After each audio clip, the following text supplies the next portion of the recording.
¿Puede una sola familia sostener una corona sobre el destino de Europa durante más de 600 años?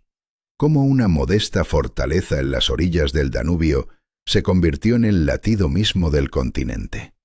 ¿Qué decisiones, qué sacrificios, qué temores moldearon el imperio bajo cuya sombra nunca se ponía el sol?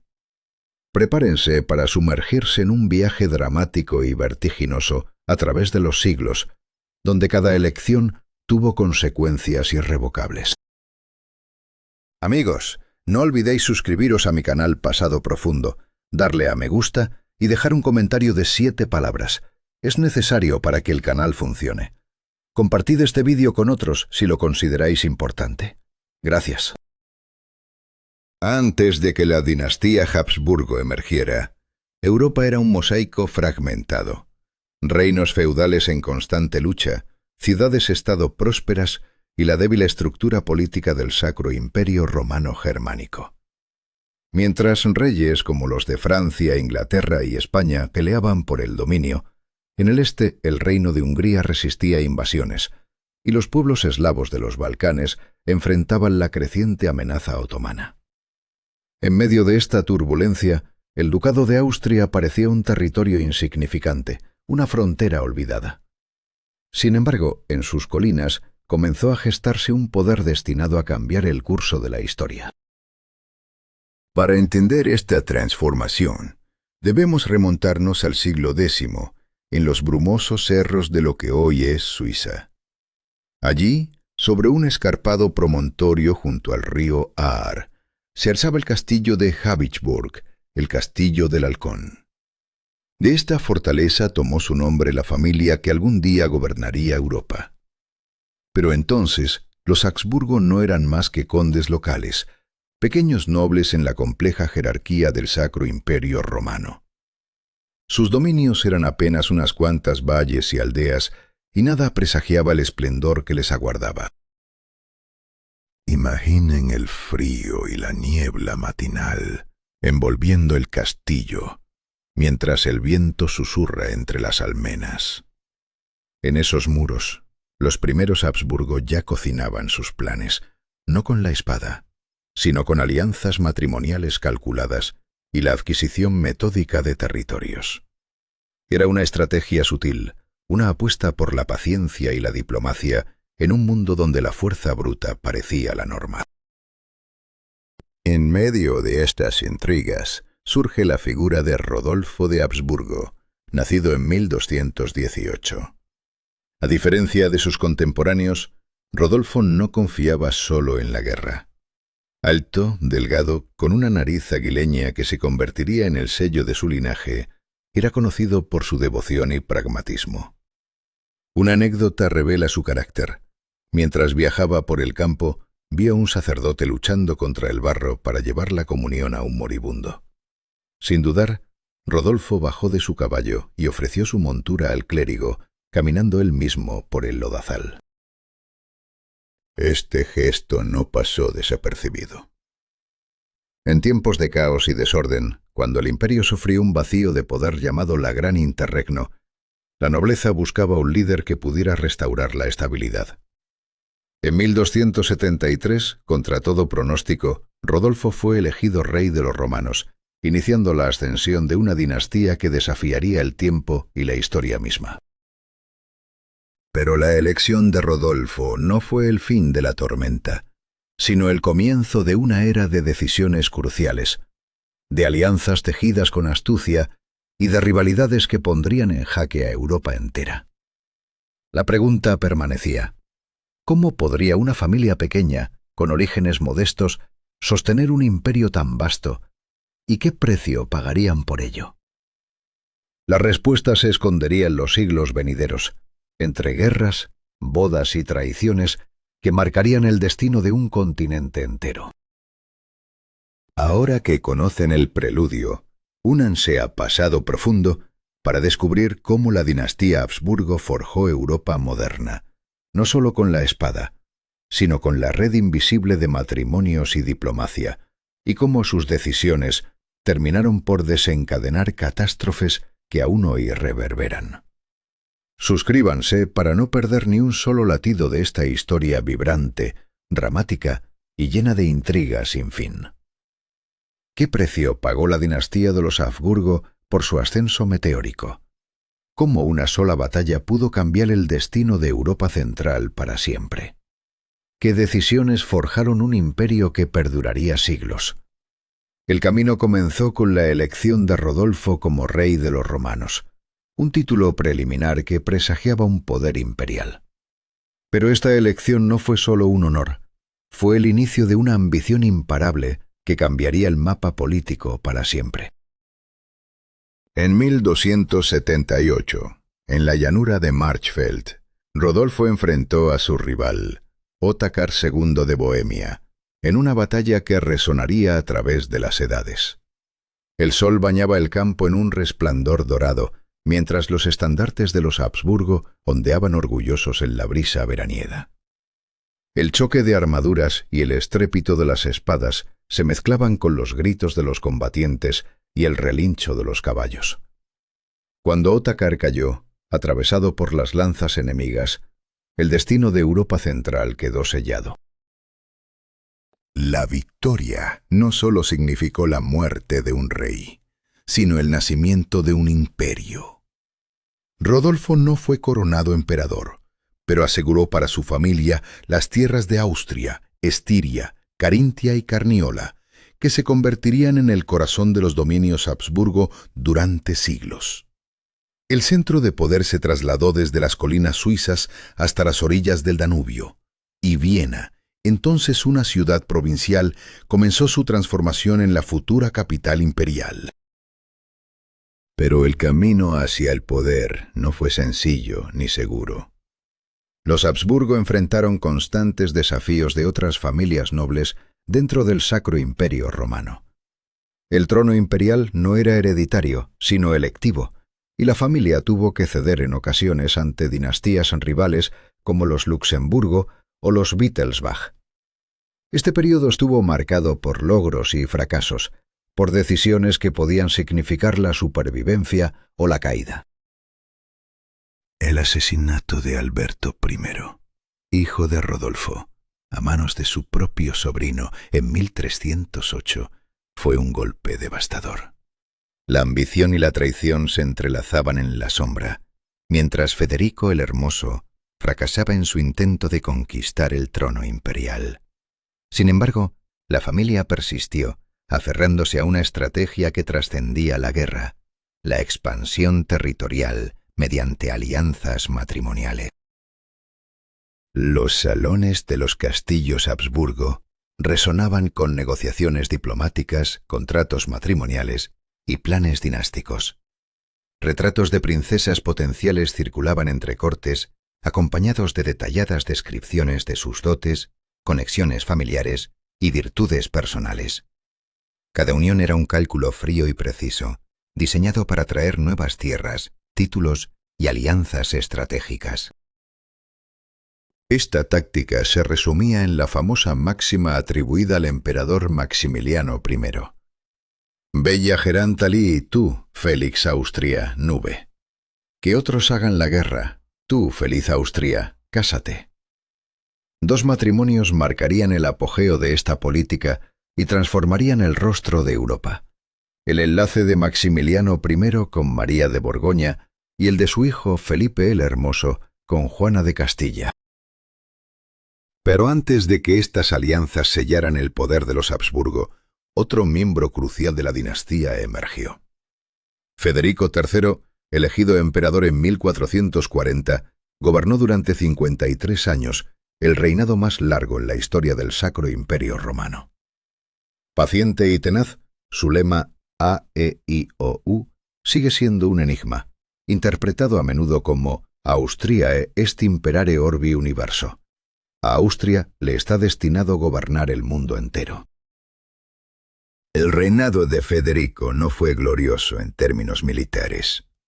Enfrentó rebeliones dentro de Austria, fue sitiado en su propio palacio en Viena y tuvo que defender su herencia contra amenazas extranjeras. La presión aumentaba y la supervivencia de la dinastía pendía de un hilo. El momento decisivo llegó en 1477, cuando Federico consolidó su poder a través del matrimonio de su heredera, María de Borgoña, con Maximiliano I. La ceremonia tuvo lugar en Gante, en la Catedral de San Bavón, cuyas vidrieras brillaban con una luz casi celestial. María, con apenas 20 años, vestía un vestido de brocado dorado, símbolo de un futuro que cambiaría Europa para siempre. Este enlace no solo unió dos casas poderosas, sino que fue el cimiento sobre el que se construiría el imperio que dominaría el continente durante siglos. Cada decisión, cada alianza, cada batalla había conducido a este instante. Pero, ¿qué precio pagaría Europa por la ambición de los Habsburgo? ¿Y qué sombras ocultaban los salones dorados de Viena? La historia apenas comenzaba a desplegar su oscuro y fascinante telón. Si quieres descubrir cómo estas decisiones moldearon el destino de Europa y qué consecuencias trajeron para millones, no olvides suscribirte a Pasado Profundo. La historia está llena de misterios que esperan ser revelados. ¿Puede un matrimonio cambiar el destino de imperios enteros? ¿Qué sucede cuando las alianzas políticas se entrelazan con pasiones humanas y tragedias inesperadas? Maximiliano, un joven de 18 años, vestido con los colores de su casa, se encontraba en el centro de una unión que prometía transformar Europa. Las trompetas resonaban bajo las bóvedas góticas, mientras la nobleza borgoñona y austríaca se mezclaba en la nave. Pero esta alianza no era solo un enlace entre dos personas, sino la fusión de dos mundos, la cultura germánica de los Habsburgo y la refinada Borgoña, influenciada por Francia. Sin embargo, ¿qué precio tendría esta unión? 5 años después, la tragedia golpeó con fuerza implacable. María, la esposa de Maximiliano, murió tras una caída de caballo, dejando a su joven esposo viudo y con 2 hijos pequeños, Felipe el Hermoso y Margarita de Austria. La pérdida personal fue devastadora, pero el legado borgoñón permaneció intacto, casi duplicando las posesiones de los Habsburgo y otorgándoles acceso al Mar del Norte y a prósperos centros comerciales como Amberes y Brujas. ¿Podría Maximiliano superar esta tragedia y continuar con su ambiciosa política matrimonial? Convertido en emperador tras la muerte de su padre en 1493, Maximiliano redobló sus esfuerzos para consolidar su poder a través de alianzas matrimoniales estratégicas. Organizó la boda de su hijo Felipe con Juana, hija de los reyes católicos Fernando de Aragón e Isabel de Castilla. Paralelamente, su hija Margarita fue prometida al príncipe Juan, heredero de los tronos españoles. Estas uniones dobles, celebradas en 1496 y 1497, parecían destinadas a fortalecer la influencia de los Habsburgo en la península ibérica. Pero el destino tenía otros planes. Una serie de muertes prematuras trastocó el equilibrio. El príncipe Juan, su hermana Isabel y su hijo fallecieron, dejando a Juana como heredera de las coronas españolas. Felipe y Juana viajaron a España en 1506 para reclamar su herencia, pero la sombra de la tragedia volvió a cernirse cuando Felipe murió repentinamente, probablemente de neumonía. Juana, profundamente enamorada a pesar de las infidelidades de su esposo, cayó en una locura que sus contemporáneos describieron con horror. Su imagen vagando por España con el ataúd de Felipe se convirtió en leyenda, aunque probablemente exagerada por sus enemigos políticos. El hijo de Felipe y Juana, Carlos, tenía solo 6 años cuando perdió a su padre. Criado en los Países Bajos bajo la tutela de su tía Margarita de Austria, heredó una vasta y compleja herencia. Los territorios austríacos y borgoñones de su abuelo Maximiliano, junto con los reinos españoles de Castilla y Aragón, sus posesiones italianas y las recién descubiertas colonias americanas. En 1516, tras la muerte de Fernando de Aragón, Carlos se convirtió en rey de España. 3 años después, con la muerte de Maximiliano, fue elegido emperador del Sacro Imperio Romano Germánico, convirtiéndose en Carlos V. Con apenas 19 años, Carlos gobernaba un imperio más vasto que el de Carlomagno. Pero la corona imperial no se obtuvo sin lucha. Francisco I, rey de Francia, también ansiaba ese prestigioso título. La contienda por la elección imperial se transformó en una feroz carrera de corrupción, donde cada candidato intentaba comprar los votos de los 7 electores. Los banqueros Fugger de Augsburgo jugaron un papel decisivo, prestando a Carlos las sumas necesarias para superar la oferta francesa. El día de la elección en Frankfurt estaba cargado de tensión palpable. Las delegaciones francesa y habsbúrgica esperaban nerviosas el veredicto. Cuando se anunció el nombre de Carlos, un estruendo de aplausos estalló. Las campanas de la ciudad repicaron y los cañones dispararon salvas. Las calles se llenaron de procesiones festivas. El águila bicéfala de los Habsburgo ahora volaba sobre Europa, desde el Mar del Norte hasta el Mediterráneo y más allá, hasta el Nuevo Mundo. El reinado de Carlos V marcó el apogeo del poder habsbúrgico, pero también presentó desafíos administrativos colosales. Su imperio era tan extenso y diverso que requería un liderazgo constante y viajes interminables. Carlos nunca descansó, moviéndose incansablemente de una región a otra, enfrentando decisiones que moldearían no solo su destino, sino el de toda Europa. ¿Podría sostener un imperio que parecía demasiado vasto para un solo hombre? ¿O sería su ambición la semilla de su caída? Sus decisiones, sus alianzas, sus pérdidas y sus victorias tejieron una red compleja de consecuencias irreversibles. En cada paso, el miedo humano y la incertidumbre se entrelazaban con la historia, recordándonos que detrás de cada corona hay un hombre enfrentando sus propios demonios.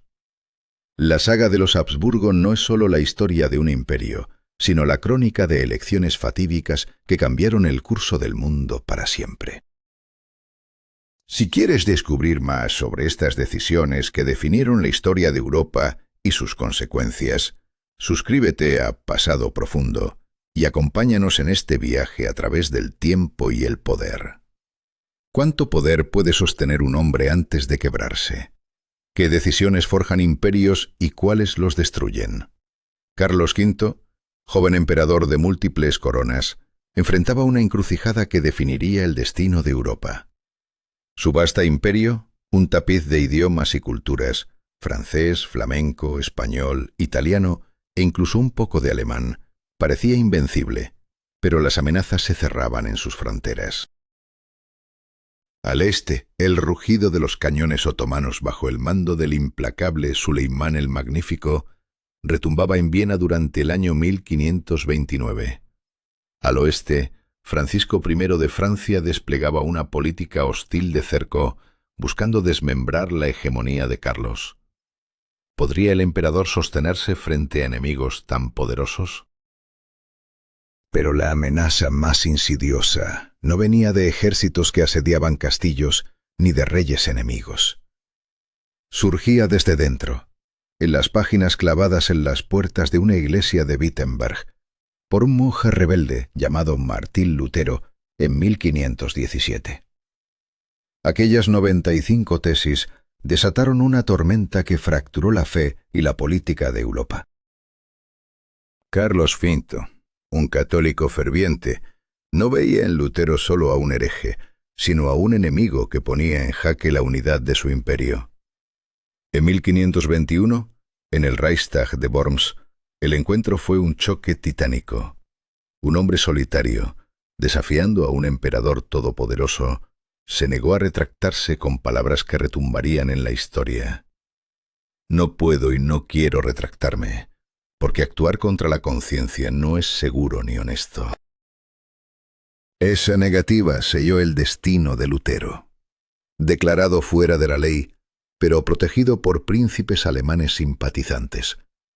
La reforma se extendió como un incendio voraz, dividiendo el Sacro Imperio Romano en territorios católicos y protestantes.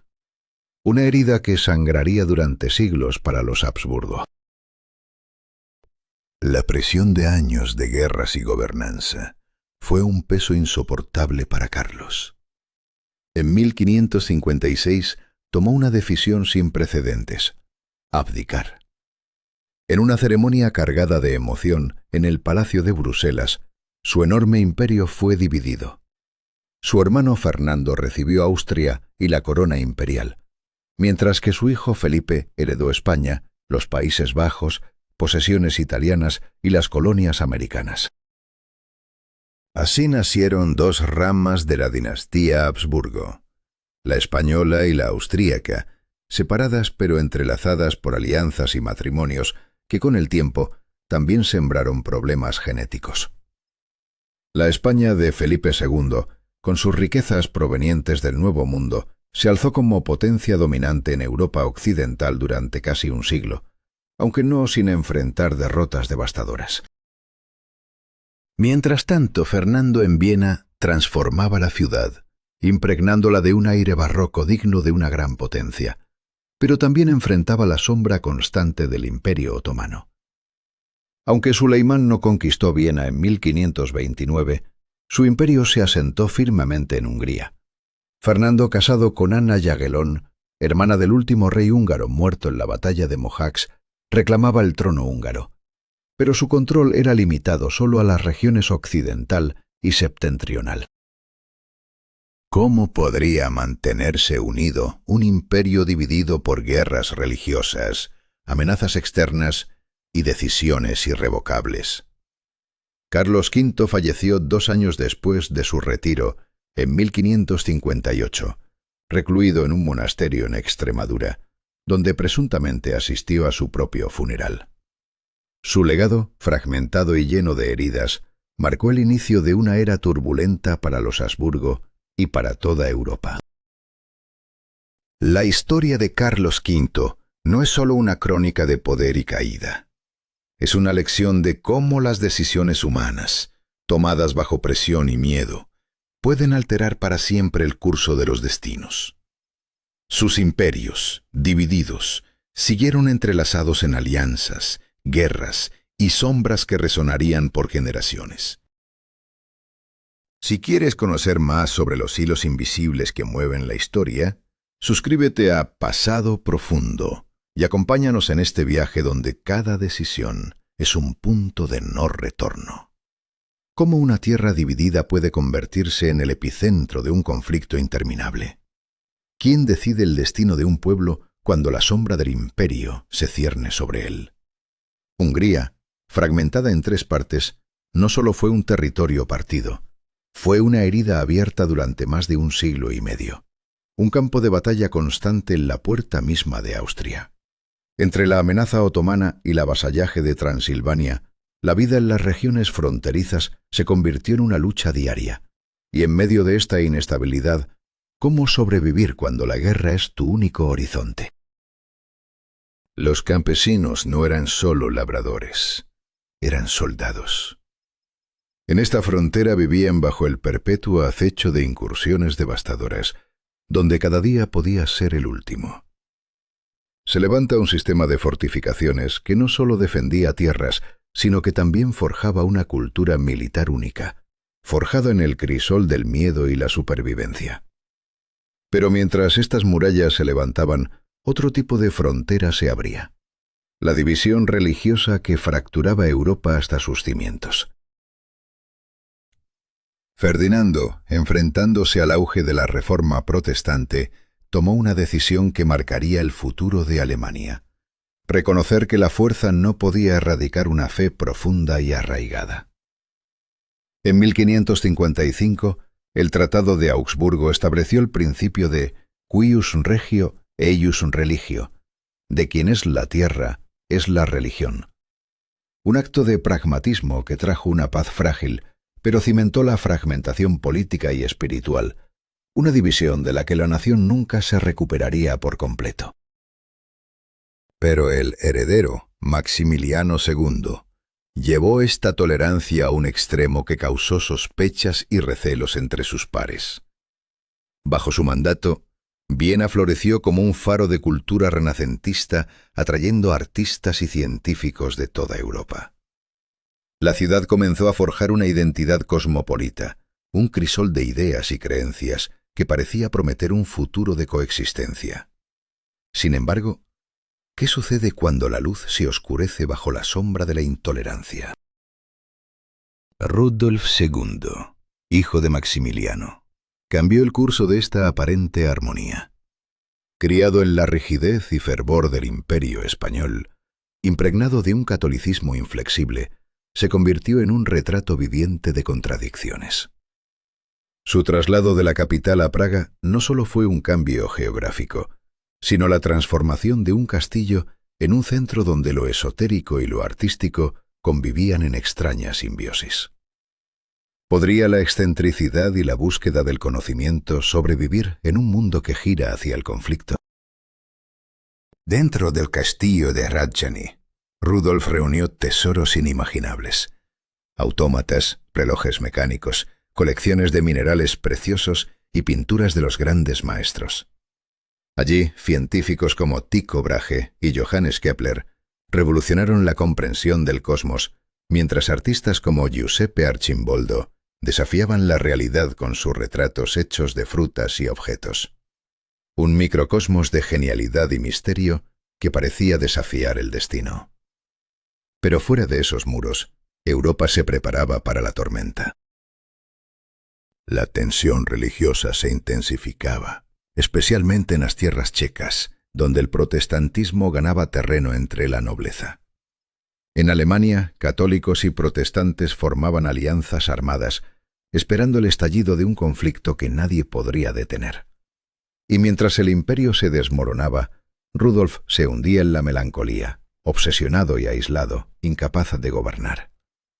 Su hermano Matías tomó el control, arrebatándole territorios poco a poco, preparando el escenario para un cambio inevitable y amenazante.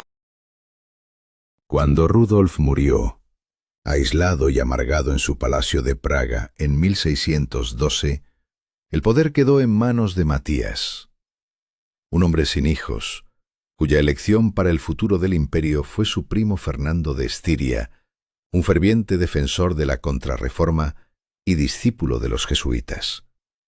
Esta designación no solo alarmó a los protestantes, sino que encendió la mecha de una confrontación que parecía inevitable y que transformaría para siempre la historia europea. ¿Podía la elección de un hombre sellar el destino de naciones enteras? ¿Era posible evitar la guerra cuando la intolerancia se imponía como ley? La historia pendía de un hilo, balanceándose entre la luz de la cultura y las sombras de la guerra.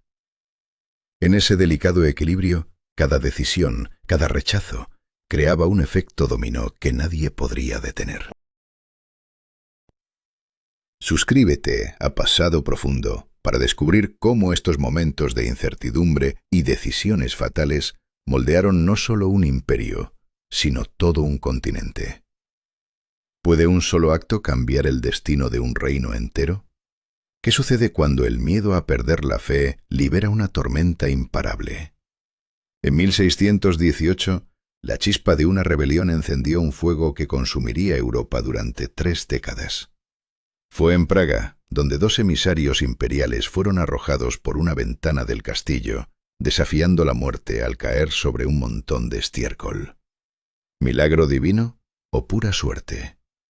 Esta violencia marcó el inicio de un conflicto que nadie pudo detener. Los protestantes de Bohemia, aterrados por la pérdida de sus libertades religiosas, se levantaron contra el emperador Fernando II. Eligieron como su nuevo líder a Federico V, un príncipe protestante que desafió al poder imperial. Pero la respuesta de Fernando fue implacable y rápida. Con el apoyo de su primo Felipe III de España y la Liga Católica Alemana, aplastó a los rebeldes en la decisiva batalla de la Montaña Blanca.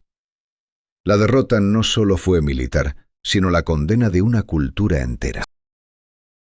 Fernando II impuso la reconversión forzada al catolicismo. Aquellos nobles que se resistieron debieron huir, dejando atrás sus hogares, sus oficios y su legado cultural. Miles de familias exiliadas, sus tierras confiscadas y redistribuidas a favorecedores extranjeros como piezas en un tablero de ajedrez. La lengua checa y su identidad fueron arrinconadas, sumergiendo a Bohemia en lo que los historiadores llaman la época oscura. Pero este era solo el inicio de una guerra que se extendió mucho más allá. Lo que nació como una rebelión local en Bohemia se transformó en un conflicto europeo sin precedentes. Durante 30 años, Alemania fue devastada por ejércitos mercenarios que arrasaron pueblos, robaron cultivos y esparcieron enfermedades. En algunas regiones, la población se redujo a la mitad, dejando ciudades destruidas y campos abandonados. La espada del conflicto cortó profundo, mientras imperios y reinos tejían alianzas y enemistades que cambiarían el mapa del continente. La rama española de los Habsburgo respaldó sin vacilar a sus parientes austríacos. En los Países Bajos españoles, las batallas resonaron brutalmente. En el norte de Italia, las fuerzas españolas y francesas chocaron en una lucha encarnizada. La Camino Español, una ruta estratégica que conectaba Milán con los Países Bajos, atravesando los Alpes y el Rin, se convirtió en la arteria vital para los Habsburgo. Pero la coalición enemiga era formidable y desplegaba sus piezas con astucia. El cardenal Richelieu, aunque católico, apoyó a los príncipes protestantes alemanes con un único propósito: debilitar a los Habsburgo. En el norte de Alemania, el rey sueco Gustavo Adolfo rompió el equilibrio con su intervención militar. Las Provincias Unidas, actuales Países Bajos, siguieron luchando por su independencia de España. Incluso el Imperio Otomano aprovechó la confusión para reanudar su avance en Hungría. Europa estaba atrapada en una red de alianzas y traiciones que parecían no tener fin. Entre los protagonistas de esta tragedia surgió Albrecht von Wallenstein, un general imperial de origen noble bohemio. Tras una primera destitución motivada por envidias y rivalidades, fue llamado de nuevo para enfrentar la amenaza sueca. En la batalla de Lützen encontró a Gustavo Adolfo en un choque decisivo. El rey sueco murió en combate, pero su ejército resistió y obtuvo la victoria. Sin embargo, la sombra de la sospecha se posó sobre Wallenstein, quien comenzó negociaciones secretas con los enemigos del emperador, poniendo en riesgo todo lo conquistado. Acusado de traición, Wallenstein fue asesinado en 1634 por oficiales leales a Fernando II. La guerra, sin embargo, no terminó con su muerte. Su sucesor, Fernando III, continuó enfrentando un continente agotado y devastado, hasta que finalmente la desesperación por el conflicto llevó a todas las partes a la mesa de negociaciones. En 1648, los tratados de paz de Westfalia pusieron fin a la Guerra de los 30 años, dibujando un nuevo mapa político en Europa. Suscríbete para seguir descubriendo cómo las decisiones más oscuras moldearon nuestro pasado en Pasado Profundo. ¿Puede una sola batalla cambiar el destino de imperios enteros? ¿Qué precio paga un líder cuando su ciudad se convierte en un campo de asedio? En 1683, Viena se vio envuelta en una lucha desesperada, rodeada por un ejército otomano gigantesco bajo el mando de Gran Visir Kara Mustafa. La capital imperial estaba al borde de la rendición. Pero ¿quién salvaría a una Europa al borde del abismo? La valentía de los vieneses fue el último bastión de resistencia. Durante 2 meses resistieron bajo bombardeos constantes, enfrentaron túneles explosivos y ataques repetidos sin dejar que el miedo los doblegara. Con cada oscuro día, la ciudad se desangraba, pero la esperanza aún ardía. Sin embargo, la sombra de la derrota se cernía sobre ellos, y la llegada del ejército aliado era la única chispa que podía cambiar el curso de la historia. Fue el 12 de septiembre cuando el destino golpeó con fuerza. La alianza formada por Polonia, el Sacro Imperio, Baviera y Sajonia se lanzó al ataque bajo el mando del rey Juan III Sobieski y el duque Carlos V de Lorena. La batalla alcanzó su clímax con la legendaria carga de los húsares alados polacos, cuyas plumas susurraban terror en el viento mientras rompían las filas otomanas. El campamento enemigo fue tomado y con él la esperanza renació para la cristiandad. ¿Qué significa realmente la derrota de Kara Mustafa? Su ejecución, estrangulado con un cordón de seda, simbolizó el fin del dominio otomano en Europa Central. La victoria no solo salvó Viena, sino que marcó el comienzo de una ofensiva cristiana que cambiaría para siempre el equilibrio de poder en el continente. Sin embargo, ¿a qué costo se ganan estas batallas? Mientras la gloria se extendía, los Habsburgos se enfrentaban a una encrucijada. Después de siglos de conflictos y sangrientas guerras, su imperio había permanecido fragmentado y vulnerable. La independencia casi total de los príncipes alemanes había convertido el título imperial en una mera formalidad. Austria debía decidir: continuar luchando en el oeste o girar hacia el este, donde los campos de batalla aún ardían bajo el yugo otomano. Leopoldo Fristo, un hombre marcado por su frágil salud y la malformación típica de su linaje consanguíneo, emergió como el nuevo heredero tras la muerte prematura de su hermano mayor. Inicialmente destinado a la carrera eclesiástica, su destino cambió radicalmente. Su mente brillante y educación meticulosa le permitieron compensar lo que la naturaleza le negó. ¿Podría este príncipe, poco común en su aspecto, pero excepcional en su intelecto, liderar el renacer de un imperio en decadencia? En el silencio de su palacio, Leopoldo fomentó el florecimiento de las artes y la cultura. La ópera italiana se convirtió en el alma de Viena, y él mismo componía música. La ciudad comenzó a vestirse de esplendor barroco, un testimonio del resurgimiento de un imperio que necesitaba recuperar no solo su poder militar, sino también su prestigio cultural. Pero la verdadera batalla aún no había terminado. Tras la última gran ofensiva otomana, los Habsburgo vieron la oportunidad de expandir su influencia en Hungría y los Balcanes, territorios parcialmente bajo control turco. El debilitamiento del Imperio otomano después de siglos de expansión abría una puerta peligrosa pero prometedora. La formación de la Santa Liga, una alianza entre Austria, Polonia, Venecia y después Rusia, marcó el inicio de una ofensiva sin precedentes. ¿Sería esta la recta final para los turcos en Europa? La guerra y las decisiones de Leopoldo I y sus generales, como el príncipe Eugenio de Saboya y Carlos de Lorena, no solo determinaron la suerte del imperio, sino también la dirección futura de todo un continente. Mientras España, antigua potencia, caía en decadencia tras conflictos interminables y crisis internas, Austria emergía con renovadas fuerzas. El equilibrio de poder europeo estaba en juego, y cada movimiento podía ser irreversible. ¿Qué pasa cuando las decisiones tomadas en la corte resuenan en las vidas de millones?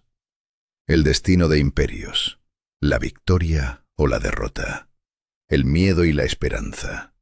Todo se entrelaza en una red de elecciones fatales.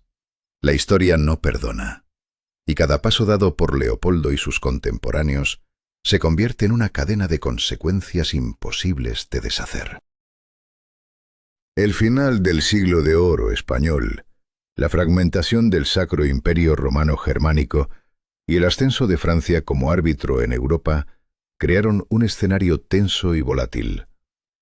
La guerra no solo redibujó fronteras, sino que definió nuevas jerarquías de poder y nuevas alianzas. La historia implacable avanzaba con furia y determinación. ¿Serás testigo de sus consecuencias? Si este relato te ha atrapado, no olvides suscribirte a Pasado Profundo para continuar explorando las decisiones que moldearon nuestro mundo. La historia no termina aquí, apenas comienza. ¿Quién decide el destino de imperios enteros? Como un hombre pequeño y rechazado puede cambiar el curso de la historia. Eugène Savoyard, nacido en París y despreciado por Luis XIV, buscó una comisión en el ejército francés y fue rechazado. Lo que siguió fue un giro inesperado que marcaría el equilibrio de poder en Europa para siempre.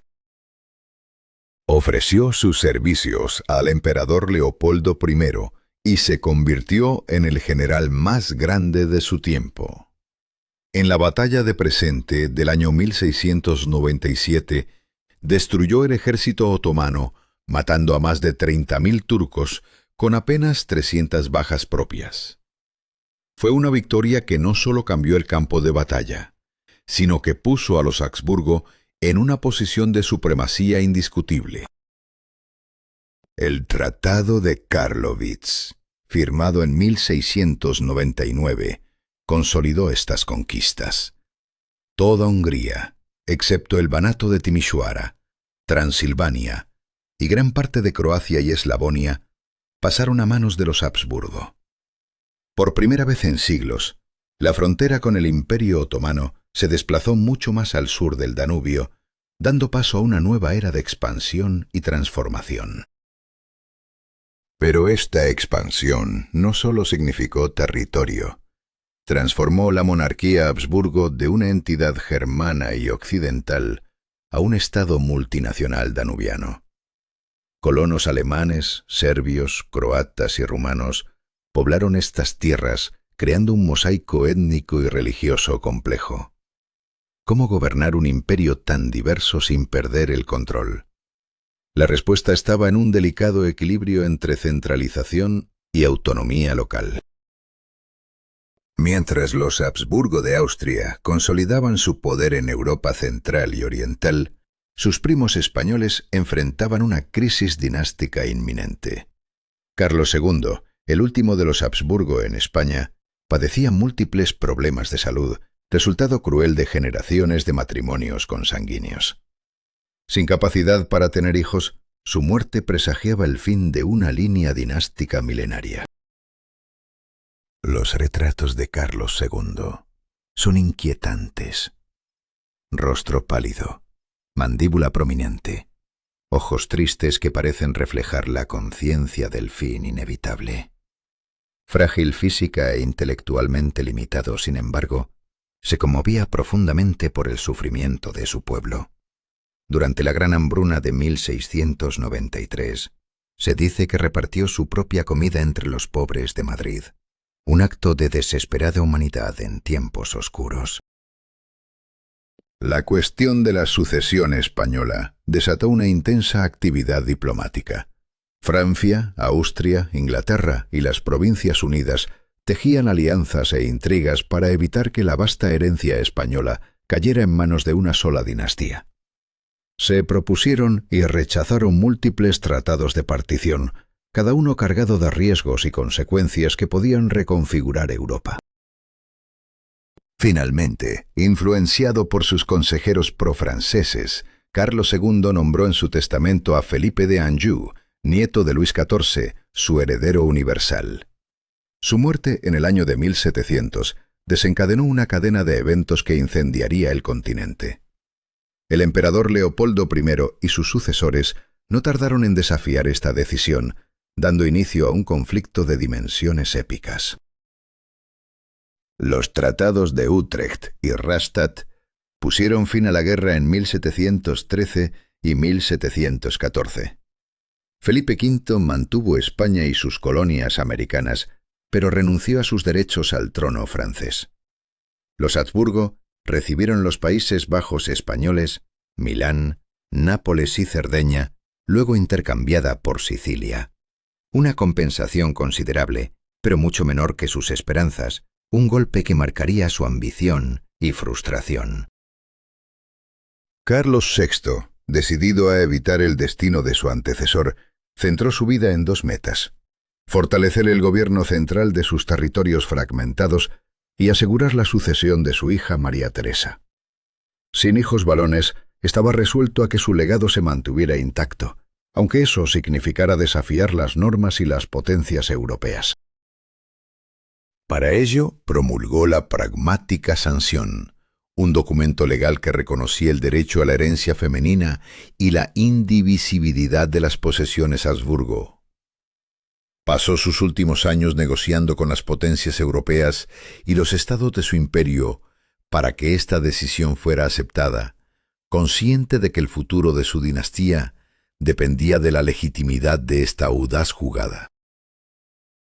Cuando María Teresa ascendió al trono en 1740, con apenas 23 años, su reinado fue desafiado de inmediato. Federico II de Prusia, viendo una oportunidad, invadió sus territorios ricos y vulnerables.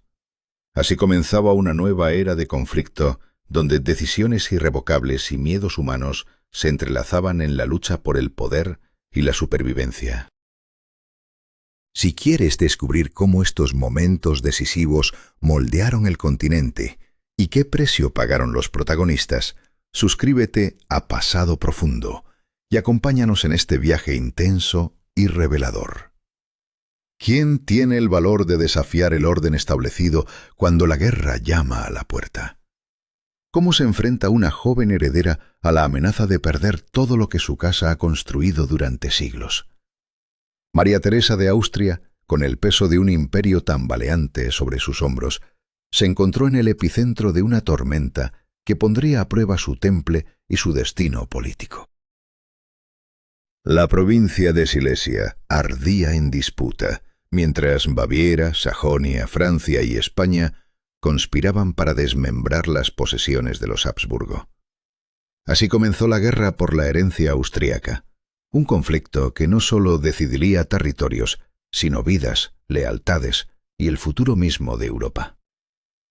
María Teresa, joven y apenas probada en el arte del poder, decidió enfrentar la crisis de manera dramática y memorable. En un gesto que aún resuena en la historia, se presentó ante la Dieta húngara en Presburgo, la actual Bratislava, sosteniendo a su recién nacido en brazos. Frente a la nobleza húngara, habló en latín, apelando a la lealtad y al espíritu caballeresco de sus súbditos. Fue un instante cargado de tensión y esperanza, donde el destino del imperio pendía de unas palabras y una mirada. La emoción se desbordó. Los húngaros desenvainaron sus sables con un grito que aún se recuerda. Mariamur pro rege nostro, María Teresia. Moriríamos por nuestra reina María Teresa. Un título inusual, pues nunca antes una mujer había reinado en Hungría, mostrando la gravedad del momento y la urgencia de su llamado. Pero esa escena, quizás adornada por la leyenda, revela las complejas y tensas relaciones entre los Habsburgo y los húngaros.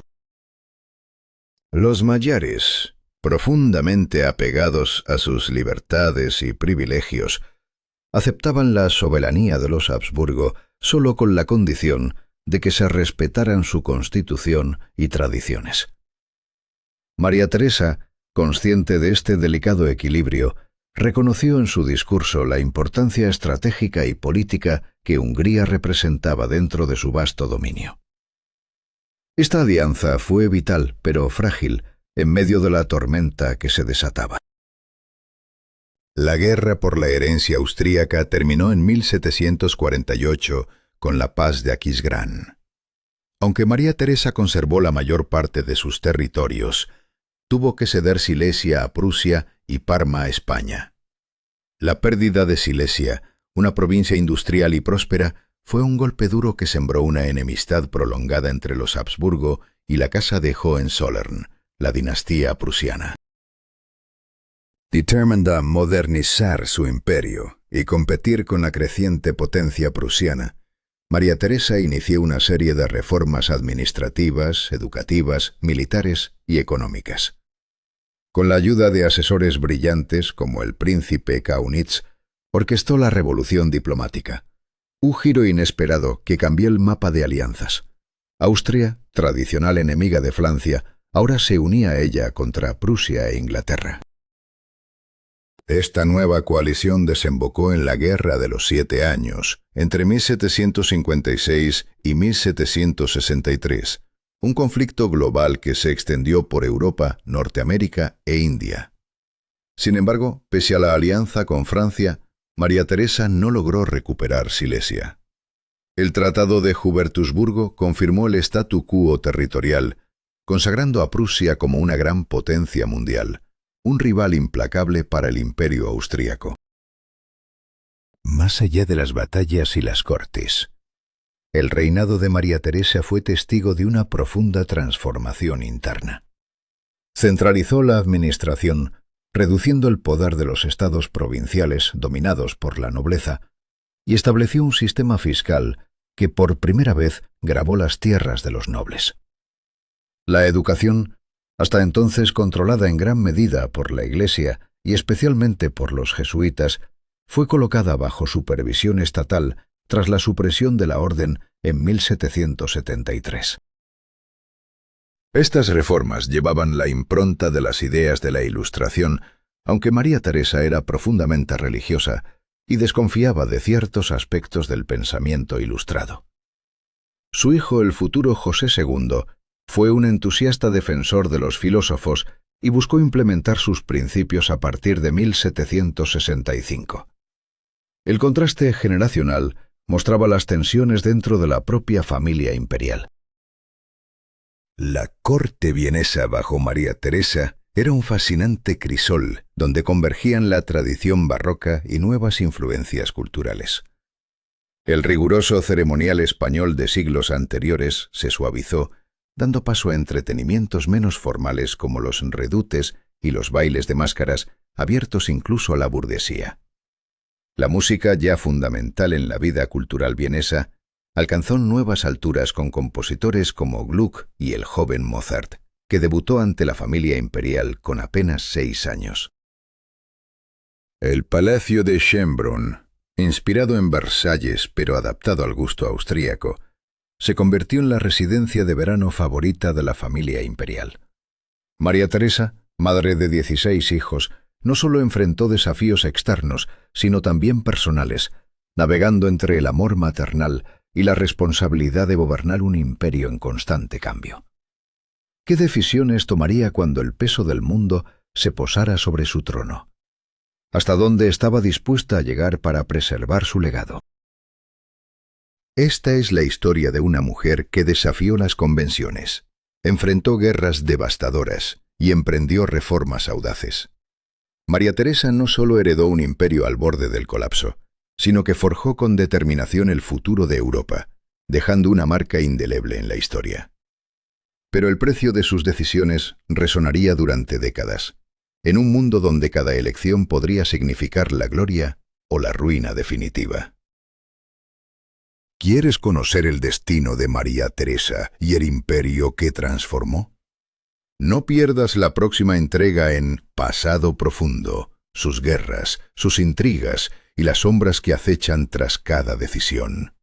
Suscríbete y acompáñanos en este viaje al corazón del poder y la ambición.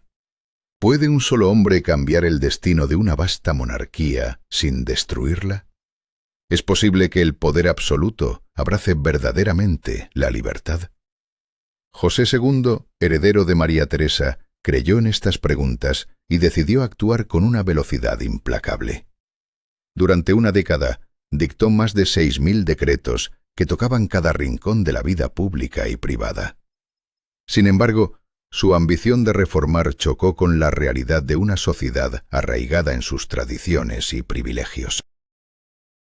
Mientras José II imponía su visión ilustrada, abolió la servidumbre y limitó la pena de muerte, implementó un edicto de tolerancia religiosa e inició la educación obligatoria. Pero sus reformas no fueron bien recibidas. La nobleza temía perder sus derechos, la Iglesia católica rechazaba la intromisión estatal y el campesinado desconfiaba de cambios impuestos desde arriba. El choque era inevitable y la resistencia tomó la forma de revueltas abiertas en Hungría y los Países Bajos austríacos. ¿Cómo reconciliar el absolutismo con los ideales liberales?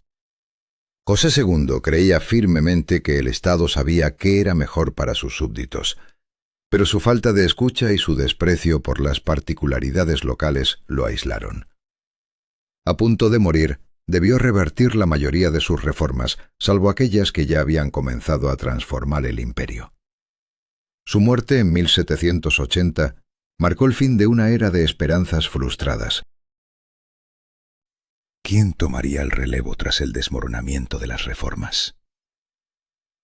Su hermano Leopoldo II ascendió al trono en un periodo convulso y breve. A pesar de la inestabilidad, la dinastía Habsburgo resistió la tormenta napoleónica y en el Congreso de Viena de 1814 y 15 recuperó parte de su influencia en Europa. Pero el precio fue alto.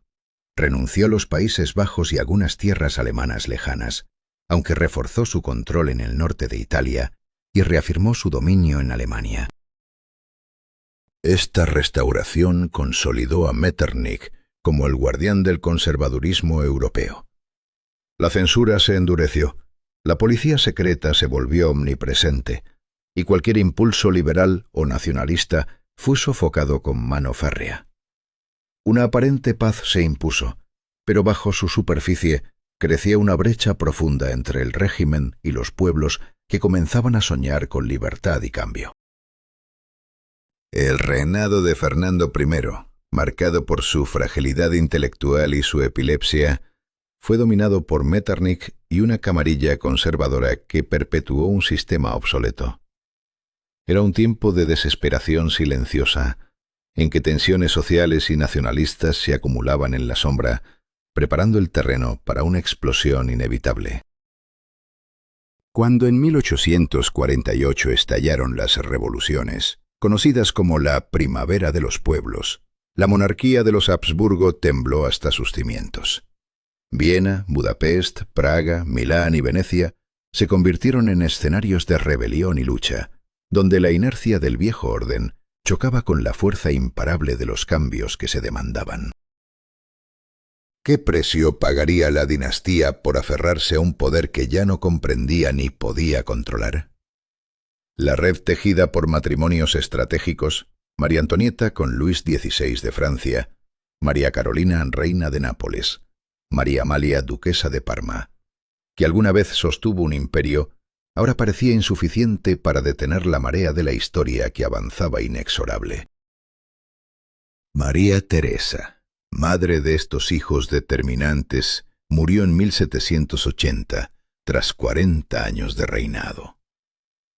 Viendo su legado, no pudo imaginar que sus descendientes enfrentarían una Europa convulsionada, marcada por decisiones irrevocables y un destino que parecía escaparse de sus manos.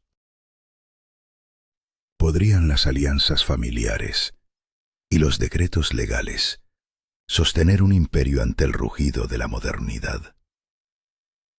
Mientras sus hijos y nietos se disputaban tronos y redefinían fronteras, la historia avanzaba implacable, dictando que cada decisión encerraba una consecuencia irreversible, un miedo humano que los gobernantes, por poderoso que fueran, no podían evitar enfrentar.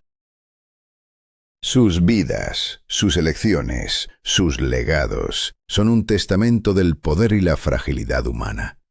¿Quién podría prever el destino que se desplegaría después? Solo el tiempo revelaría el precio de aquellos que, en nombre del progreso o la tradición, decidieron jugar con el destino de Europa. Si quieres descubrir cómo estas decisiones moldearon el corazón de la historia europea, suscríbete a Pasado Profundo y acompáñanos en este viaje implacable a través del tiempo. ¿Puede un imperio sostenerse cuando sus pilares se quiebran bajo el peso de las decisiones humanas? ¿Qué sucede cuando un joven de 18 años es arrojado al fuego de la historia sin más preparación que su linaje? Metternich huye, el emperador Fernando abdica y Franz Joseph, con apenas 18 años, toma el trono. El destino de una dinastía y una nación penden de un hilo frágil.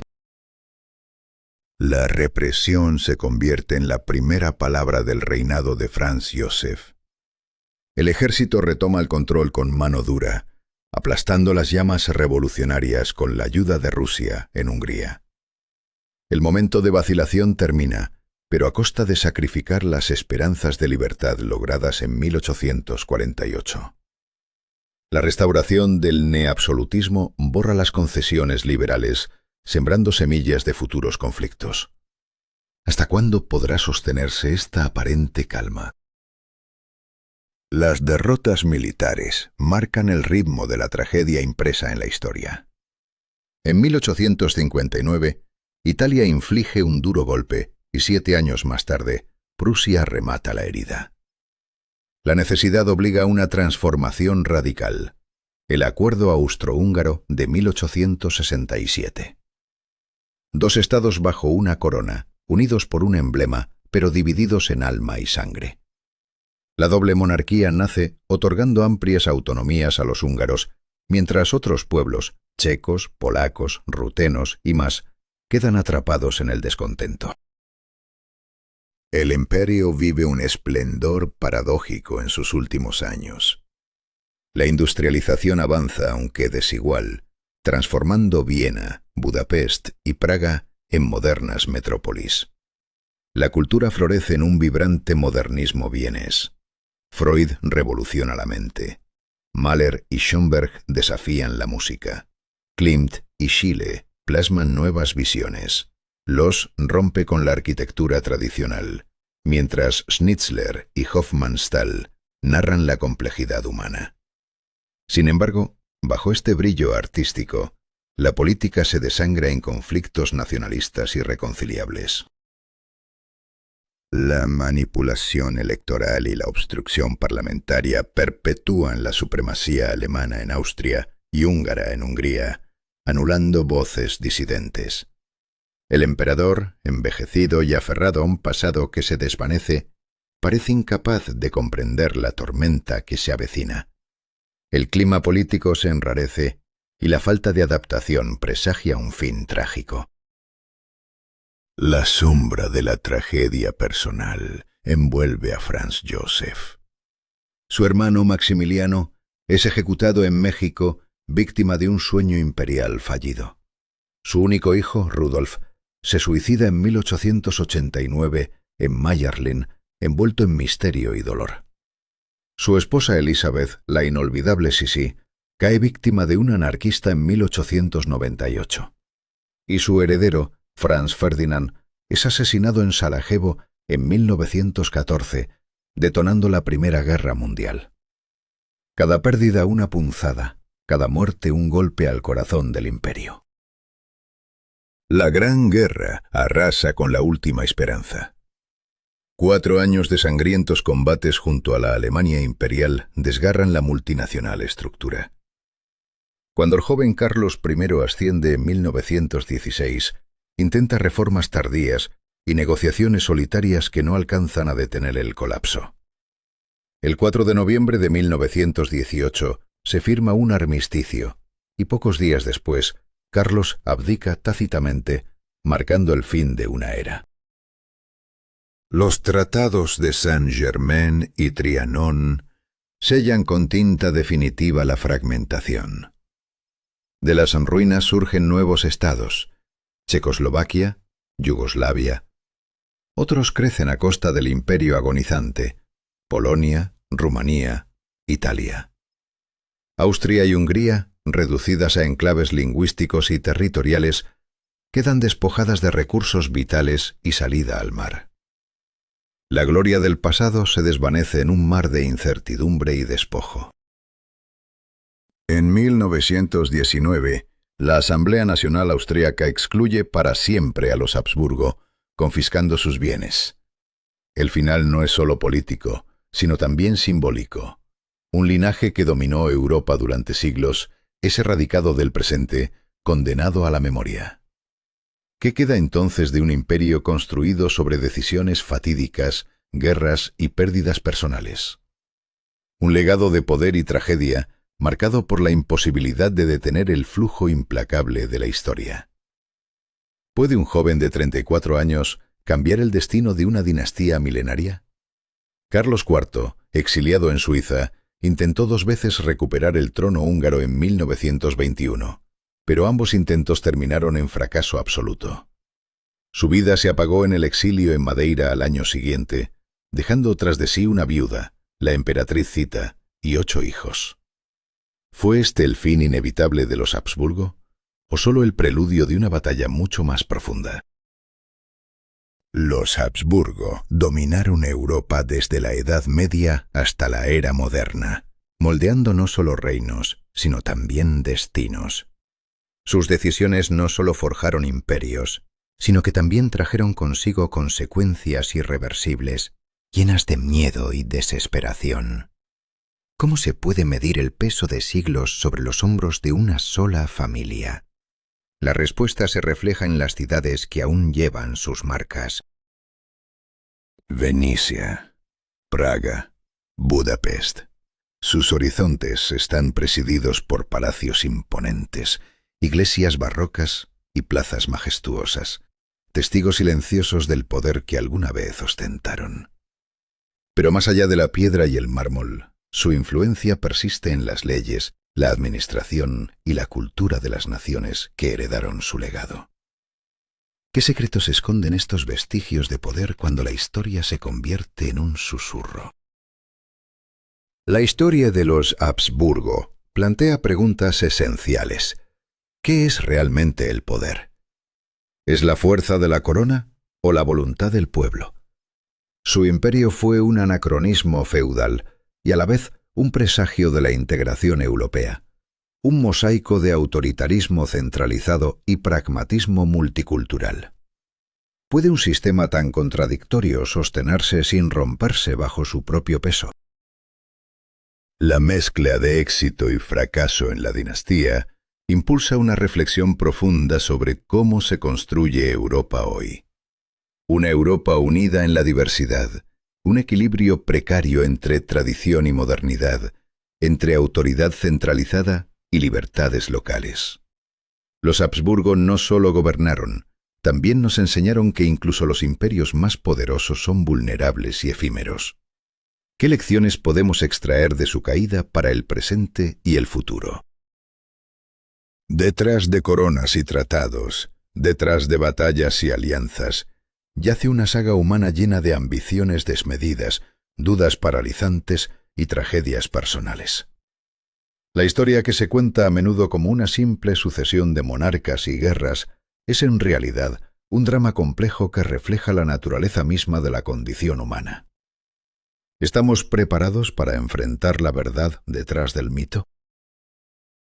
Los Habsburgo nos recuerdan que la duración política no se mide en décadas, sino en siglos, y que la visión política, alimentada por la perseverancia y la adaptabilidad, puede moldear la historia durante eras enteras.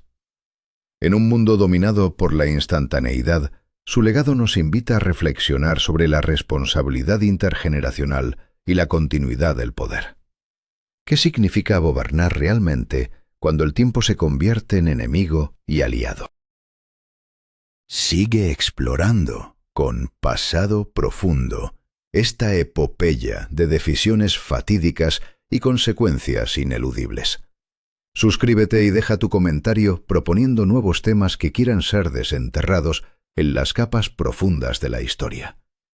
Porque entender el pasado es la clave para comprender el presente y moldear el futuro.